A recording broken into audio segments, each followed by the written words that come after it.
Monsieur Pierre Dortiguier, vous êtes philosophe français, spécialiste de la question internationale, consultant de la radio francophone iranienne. Merci beaucoup pour ce temps que vous réservez, vous accordez à la radio francophone iranienne. Monsieur Dortiguier, comme première question, quelle analyse portez-vous sur ce sommet du G20 qui vient de s'achever à Séoul, capitale de la Corée du Sud? Eh bien, je pourrais répondre, par cette formule de Monsieur Attali, qui a dit, avec évidemment un esprit un peu caustique, qu'il s'agissait d'un sommet VAIN, c'est-à-dire dans lequel on ne pouvait, disons, mettre aucun espoir, ni constructif, ni même, disons, prendre, disons, au sérieux ce qui n'est apparu que comme un jeu d'acteurs. En réalité,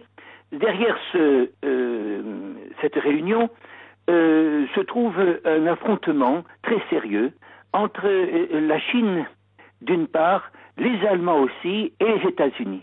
Vous savez que l'événement à retenir pour comprendre le contexte de cette réunion et les conséquences de celle-ci est la décision américaine de, comme on dit, laisser flotter le dollar, c'est-à-dire d'utiliser la planche à billets, voyez-vous, pour pouvoir imposer un dollar bas afin de faciliter les exportations américaines, c'est-à-dire donner un coup de fouet à cette économie qui ne peut pas reprendre depuis cette crise bancaire devenue crise financière et ensuite crise économique.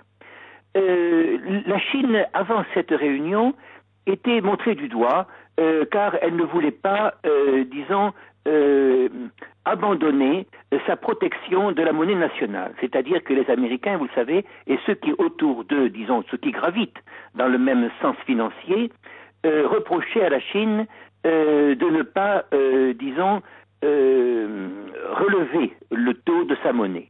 Et celle-ci répondait que si elle le faisait, elle mettrait en danger, bien sûr, des pans entiers de l'industrie chinoise.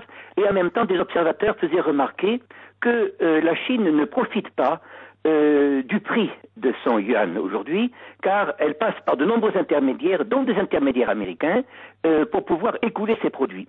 Alors, en réalité, ce qu'on désignait comme étant, disons, une sorte de danger chinois, de péril économique, est en réalité démontré aux yeux de tous comme étant un danger économique américain, un péril financier. Celui-ci, à part sa politique du dollar actuel, disons, mise en route par la Fed, la banque américaine, disons, qui s'occupe de la monnaie, les pays exportateurs se trouvent durement touchés. Les principaux pays exportateurs sont l'Allemagne et la Chine. Monsieur Sarkozy a voulu, c'est pour ça que certainement Monsieur Attali a lancé cette pique d'un sommet 20, apparaître, disons, profiter de cela pour pouvoir, disons, dorer un peu sa personne, c'est-à-dire, comme toujours, maintenir la pression de la future campagne électorale de sa réélection. En réalité, nous ne croyons pas que M. Sarkozy puisse, en dehors des programmes, disons, apporter des solutions sérieuses, des solutions méditées. Vous savez que ceci est une petite histoire, mais qui permet de comprendre le phénomène. Il est arrivé, vous savez, après le dîner de présentation, il est reparti avant le dîner d'adieu. Certainement, il n'a fait, disons, qu'un tour de parade. Mais ce qui reste de ce sommet, c'est l'affrontement donc entre, non pas un grand pays seulement, la Chine et les États-Unis, mais, disons, entre les États-Unis et le reste du monde. Et que la bataille qui va se jouer aujourd'hui est la bataille financière pour pouvoir maintenir les économies, qu'elles soient émergentes ou qu'elles soient européennes, qui veulent résister, disons, qui veulent développer, accroître, affermir leurs exportations, affermir leur développement économique. Et là, on voit véritablement, c'est une dernière conclusion que je me permets de vous offrir, c'est qu'on voit là tout le danger de l'organisation américaine que celle-ci a prétendu imposer au monde, c'est-à-dire que nous vivons sous des inflations perpétuelles, nos économies sont soumises à des récessions, et il faut bien sûr qu'il y ait un coup d'arrêt à cela, et ce ne serait pas alors ce ne serait pas une vanité, disons, si ce G20 avait mis en évidence justement cette relation entre la finance américaine et le reste du monde. Alors, si j'ai bien compris, M. Dortiguet, vous faites partie de ceux qui disent que ce sommet du G20 a été marqué cette fois-ci par l'absence européenne, parce que désormais, c'est en fait la question des États-Unis et de Chine, autrement dit, la question de cette rivalité à laquelle se sont livrés la Chine et les États-Unis. Il y a eu une absence européenne remarquable. Oui, en effet. Et c'est ça justement qui est un drame pour nous et pour le monde. L'Europe avait été conçue, sans vouloir remonter dans l'histoire, par le général de Gaulle comme une sorte, il disait, d'Europe européenne, c'est-à-dire une espèce de facteur qui introduirait une justice dans les relations internationales, en particulier entre les géants économiques et politiques. Ce n'est pas le cas aujourd'hui. Pourquoi? L'Europe, en réalité, s'est fractionnée.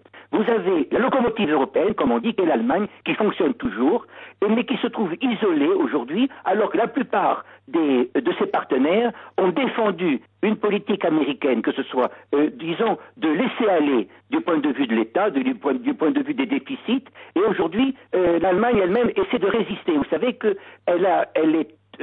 elle vit essentiellement sur ses exportations, sur sa capacité, disons, sur sa productivité. Nous croyons que, voyez-vous, l'Europe, comme vous le dites, est absente. Nous pensons aussi qu'il s'agit là, en réalité, plus grave encore, d'une fraction, d'une scission à l'intérieur de l'Europe, et nous pensons que ceci pourrait déboucher sur une sorte de cavalier seul de l'Allemagne d'ici quelques années.